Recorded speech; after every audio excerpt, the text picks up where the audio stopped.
Hola, buenas noches a todos. Gracias por estar aquí en nuestra noche mm, 13, sí, 13 de 16 noches con sentido.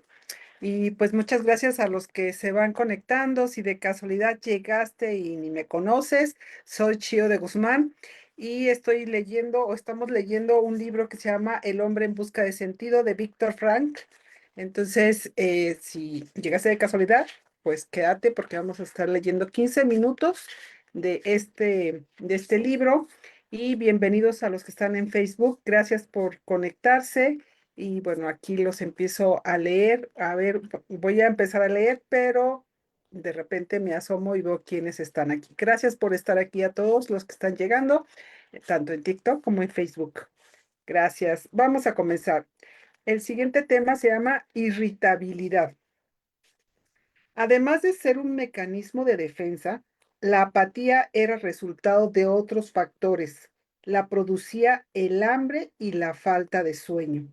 Como en la vida normal, que también produce irritabilidad, otra característica de la psicología del prisionero del campo de concentración.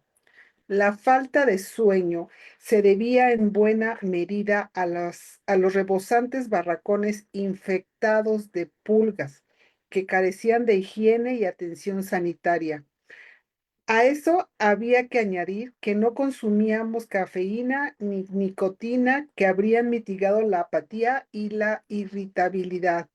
Hola, Anita, gracias por estar aquí. Gracias a Boti, a Emilia, gracias por estar aquí. A esas causas físicas se asociaban las psicológicas en forma de complejos. La mayoría de los prisioneros sufrían una especie de complejo de inferioridad.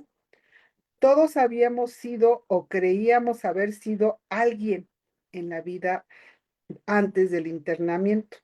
Ahora se nos trataba como si fuéramos, como si no fuéramos nada, como si no existiéramos. La conciencia de sentirse un ser humano está tan arraigada en el espíritu que resulta imposible arrancarla incluso en los lacerantes condiciones del lager. Pero, ¿cuántos hombres libres o cautivos la conservan? El prisionero medio se sentía horriblemente degradado. Esto se hacía evidente al observar el contraste que ofrecía la singular estructura sociológica del campo. Los prisioneros de mayor rango, capos, cocineros, intendentes y guardias, no se sentían en general degradados. Como no veíamos los demás prisioneros, al contrario, se consideraban ascendidos. Algunos hasta desarrollaban pequeños delirios de grandeza.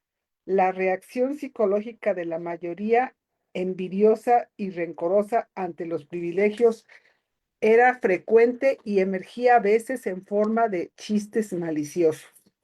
Una vez oía a un prisionero le decía a otro, refiriéndose a un capo: ¿qué te parece? Conocí a ese hombre cuando solo era presidente de un gran banco. El cargo de capo se le ha subido a la cabeza. Cada vez que la mayoría degradaba y la minoría privilegiada entraban en conflicto, y no faltaba ocasiones a lo largo del día, empezando por el reparto de comida. El resultado era explosivo.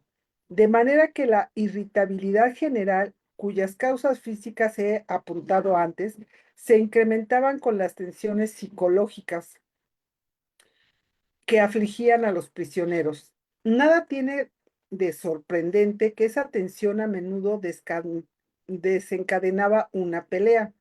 Como el prisionero estaba habituado a ver escenas de brutalidad, su impulso agresivo había aumentado notablemente. Yo mismo cerraba los puños crispados por la rabia, aunque estuviera tumbado, hambriento y cansado.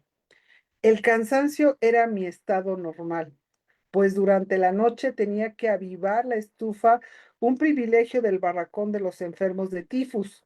Sin embargo, pasé allí algunas de las horas más idílicas de mi vida.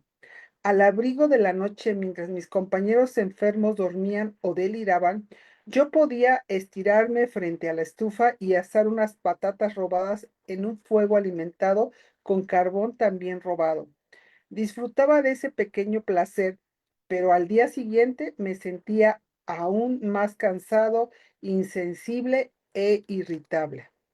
Cuando trabajaba como médico en el barracón de los enfermos de tifus, tuve que ejercer por enfermedad de un colega de jefe de bloque. Eso significaba que antes, ante las autoridades del campo, yo era responsable de la limpieza del barracón, si es que el término limpieza puede aplicarse a aquellas míseras condiciones. Las frecuentes inspecciones al barracón, una mera patraña, se hacían más con ánimo de torturarnos que por higiene. Una mejor alimentación y unas cuantas medicinas nos hubieran ayudado más, pero la única preocupación de los inspectores consistía en no ver en el pasillo una brizna de paja y en revisar que las mantas andrajosas, sucias e infectadas de piojos estuvieran plegadas y remetidas a los pies de los pacientes. Cuando se anunciaba una inspección, yo tenía que encargarme de que a la hora de echar un rápido vistazo desde la puerta de nuestro barracón al comandante del lager o al prisionero jefe, no les llamara la atención ni una brizna de paja, ni un poco de polvo delante de la estufa, ni cosas por el estilo. El estado de los enfermos que malvivían en este cuchitril no les preocupaba en absoluto. Se sentían plenamente satisfechos y yo, quitándome la gorra de prisionero y haciendo sonar los talones con aire marcial, les informaba: Barracón número 6, diagonal 9, 52 pacientes, dos enfermeros y ayudantes y un médico. Daban media vuelta y se marchaban. Desde que anunciaban la inspección, generalmente con ondas de antelación, aunque no siempre se presentaban, comenzaba la tortura mental. Durante la larga espera me veía obligado a mantener estiradas las mantas, a recoger una a una las pajas que caían de las literas y a desgañitarme gritando a los pobres diablos que al revolverse en sus catres amenazaban con desbaratar a últimas horas mis esfuerzos de lograr la limpieza requerida. La apatía era aún más grave entre los enfermos febriles, que solo reaccionaban si se les gritaba. A veces ni los gritos servían, y en estos casos debía hacer un tremendo esfuerzo de autocontrol para no acabar golpeándolos. La propia irritabilidad adquiría proporciones desmesuradas al confrontarse con la apatía de los demás, especialmente en situaciones de inminente peligro, como las temidas inspecciones. Qué terrible, ¿verdad? Lleno de piojos, imagínense, dormir así, que si luego en nuestra camita eh, por el calor no dormimos, ahora imagínense con piojos y con pulgas, qué horrible. La libertad interior. Este intento de descripción psicológica y explicación psicopatológica de las características del prisionero del campo quizá induzca a pensar que el hombre es un ser inevitablemente determinado por el entorno. En este caso, un entorno con una estructura insólita, con leyes dominantes y represivas infranqueables a la que se debían someter. Pero, ¿qué decir de la libertad humana? ¿No hay libertad de la conducta frente al entorno? ¿Es correcta la teoría que concibe al hombre como mero resultado de factores condicionantes, sean biológicos, psicológicos o sociológicos? ¿No es el hombre un producto accidental de esos factores? Y lo que es más importante, las reacciones psicológicas de los reclusos ante el particular mundo del campo de concentración demuestran que el hombre no puede escapar a la influencia de su entorno. ¿Carece el hombre en tales circunstancias de capacidad de elección si se limita o anula su libertad de actuar? Se puede contestar a estas preguntas desde la óptica de la experiencia y también con arreglo a principios. Talis, qué bueno que ya estás por acá, ya te vi, gracias. La experiencia de la vida en el campo de concentración demuestran que el hombre mantiene su capacidad de elección. Abundan los ejemplos, a menudo heroicos, que prueban que se puede superar la apatía y la irritabilidad. El hombre puede conservar un reducto de libertad espiritual, de independencia mental, incluso en terribles estados de tensión psicológica y física. Eso hasta lo tengo subrayado, a ver si lo alcanzan a ver. Acá. Muy interesante, ¿no? Los supervivientes de los campos aún recordamos a los hombres que iban a los barracones a consolar a los demás, ofreciéndoles su único mendrugo de pan.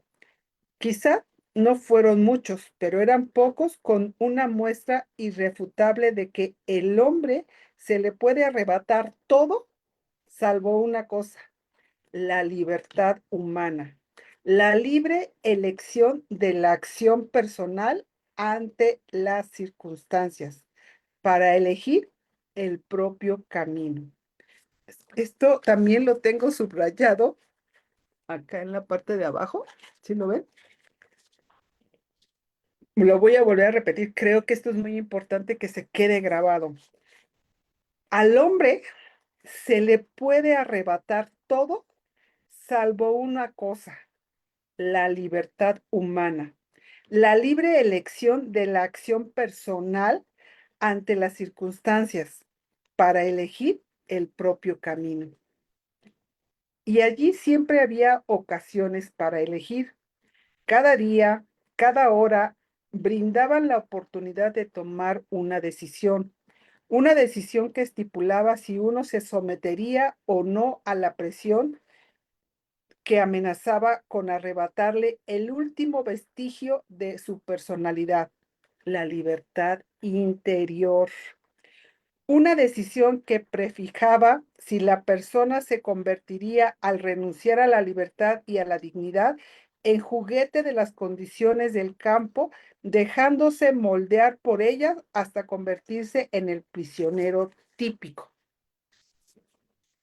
Vistas desde este ángulo, las reacciones psicológicas de los prisioneros en un campo de concentración van mucho más allá de la mera expresión de determinadas condiciones físicas y sociológicas. Por mucho que todas ellas, la falta de sueño, la escasísima alimentación y las múltiples tensiones psíquicas, nos induzcan a suponer un comportamiento estereotipado de los reclusos, se advierte en un análisis más profundo que el tipo de persona en que se convertía cada prisionero era más el resultado de una decisión personal que de el producto de la tiranía del lager. De modo que cada hombre, incluso en condiciones trágicas, puede decidir quién quiere ser espiritual y mentalmente, y conservar su dignidad humana. También esto está muy interesante. Lo voy a volver a leer. De modo que cada hombre, incluso en condiciones trágicas, puede decidir a quién quiere ser, puede decidir quién quiere ser espiritual y mentalmente, y conservar su dignidad humana. Dostoyevsky escribió: solo tengo una cosa: no ser digno de mis sufrimientos. Estas palabras acudían constantemente a mi mente al conocer a estos mártires cuya conducta, sufrimiento y muerte en el campo suponían un testimonio vivo de que el reducto íntimo de la libertad nunca se pierde. Ellos fueron dignos de su sufrimiento. La manera en que lo soportaron supuso una verdadera hazaña interior. Precisamente esa libertad interior que nadie puede arrebatar confiere a la vida intención y sentido. Así que vivamos lo que vivamos, la libertad interior no nos la pueden arrebatar. Nos pudieron haber quitado una empresa, un departamento, un hijo, pero la libertad interior de cómo decidimos reaccionar ante eso, nadie nos lo quita. Nadie nos lo va a quitar esa decisión. Una vida activa cumple con la finalidad de brindar al hombre la posibilidad de desempeñar un trabajo que le proporciona valores creativos. Una vida contemplativa también le concede la posibilidad de hallar la plenitud al experimentar la belleza, el arte o la naturaleza, pero también atesora sentido una vida exenta de creación o contemplación que solo admite una única capacidad de respuesta, la actitud de mantenerse erguido ante su inexorable destino, como por ejemplo en un campo de concentración. En esas condiciones, al hombre se le niega el valor de la creación o de la vivencia, pero aún así, la vida ofrece un sentido. De manera que todos los aspectos de la vida son significativos, también el sufrimiento. Si hay un sentido en la vida, entonces debe de haber un sentido en el sufrimiento. La experiencia indica que el sufrimiento es parte sustancial de la vida, como el destino y la muerte. Sin ellos, la existencia quedaría incompleta. Mientras que la principal preocupación de la mayoría de los prisioneros se resumía en la pregunta, ¿sobreviviremos? De no ser así, no valdrían de nada los atroces sufrimientos. A mí me angustiaba otra cuestión. Todo este sufrimiento, todas estas muertes, ¿tienen sentido? Pues de no ser así, tampoco tendría sentido sobrevivir a la estancia en el lager, una vida que consistiera solo en salvarse o perecer, cuyo sentido dependiera del azar de las miles de arbitrariedades que conformaban la vida en un campo de concentración, no merecía ser vivida. El destino, un regalo. La actitud con la que un hombre acepta su destino y el sufrimiento que éste conlleva, la forma en que carga con su cruz, comporta la singular coyuntura, incluso en circunstancias muy adversas, de dotar de sentido profundo a su vida. Puede conservar su valor, su dignidad, su generosidad, o arrastrado en la amarga lucha por la supervivencia, puede olvidar su dignidad humana y actuar como un animal, como sucede con los prisioneros de los campos. En esa decisión reside la oportunidad de atesorar o despreciar los valores morales que su dolorosa situación y su duro destino le brindan para su enriquecimiento interior. Y eso determina si será o no digno de sus sufrimientos. No crean que estoy hablando de ilusiones alejadas de la vida real. Es cierto que alcanzar metas morales tan altas está reservado a pocas personas. De entre los prisioneros, solo unos pocos conservaron esa fortaleza y fueron capaces de aprovechar los atroces sufrimientos para lograr una madurez interior. Pero incluso si solo se hubiera dado un único caso, este bastaría para demostrar que la libertad interior puede elevar al hombre por encima de un destino adverso. Y eso no solamente en un campo de concentración. Cualquier hombre a lo largo de su vida se verá enfrentado a su destino y tendrá la oportunidad de convertir un puro estado de sufrimiento en una hazaña interior. Piénsese en los enfermos, en especial en los incurables. En una ocasión leí la carta de un joven enfermo a un amigo. En ella le comunicaba que no le quedaba mucho tiempo de vida, que ni siquiera una intervención quirúrgica podría ya salvarlo. Continuaba recordando una película que había visto en la que el protagonista encaraba la muerte con dignidad y coraje. En ese entonces pensaba que el privilegio que suponía enfrentarse a la muerte con esa dignidad, y ahora escribía, el destino le brindaba una oportunidad semejante. Quizá los que vimos hace años la película Resurrección, basada en la novela de Tolstoy, tengamos los mismos recuerdos. esos eran grandes destinos y grandes hombres, pero nosotros no tendríamos ese destino y probablemente tampoco se nos brindaría jamás la oportunidad de alcanzar tal grandeza humana. Luego, al salir del cine, tal vez fuimos a una cafetería y con una taza de café y un bocadillo olvidaríamos los extraños pensamientos metafísicos que la película nos había suscitado por un instante. Pero cuando nos hallamos nosotros mismos ante un gran destino y así también ante la decisión de afrontarlo con igual grandeza de ánimo, olvidamos el lejano ardor de la juventud y no dimos la talla. Tal vez veamos de nuevo esa película u otra similar. Entonces se cruzará en nuestra alma otro caudal de imágenes. Veremos las cimas extraordinarias que alcanzaron algunos prisioneros de lager. Imágenes más hermosas que las que pueden mostrar una película sentimental. Acuden a mi mente detalles de una especial e íntima grandeza humana, como por ejemplo la muerte de un joven en el lager que yo mismo presencié. Es una historia sencilla, hay poco que contar y puede parecer invención, pero para mí es puro lirismo. La joven sabía que iba a morir en unos días. No obstante, se encontraba serena e incluso animada. Estoy agradecida de que el destino se haya mostrado tan cruel conmigo. En mi vida anterior fui una niña consentida y no tomaba en serio mis deberes espirituales, me dijo señalando por la ventana del barracón.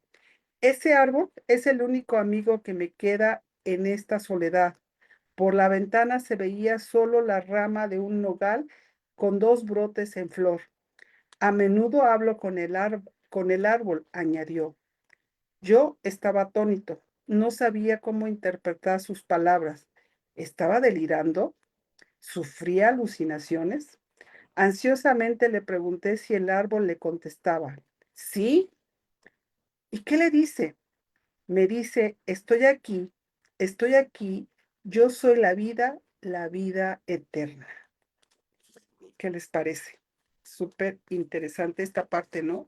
Creo que es lo que yo recordaba de cuando yo hablo de este libro, cuando platico, digo, es esa parte de cómo nuestros valores pueden ayudarnos a decidir esa decisión, esa libertad interna y que es impulsada por nuestros valores.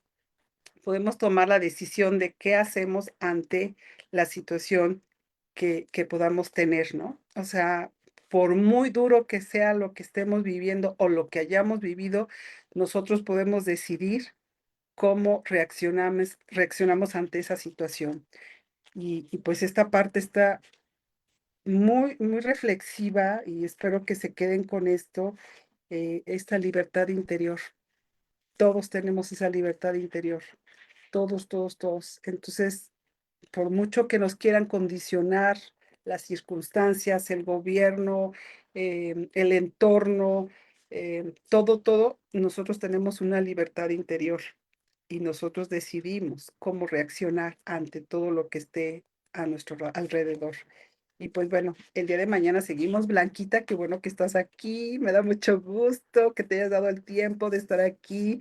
De verdad que cuando entran y me ven en vivo, siento bien bonito. Gracias, gracias hay algunos que no los conozco, pero si no te conozco y todavía no me has seguido, empieza a seguir la cuenta para que no se pierdan todas estas lecturas que estamos dando.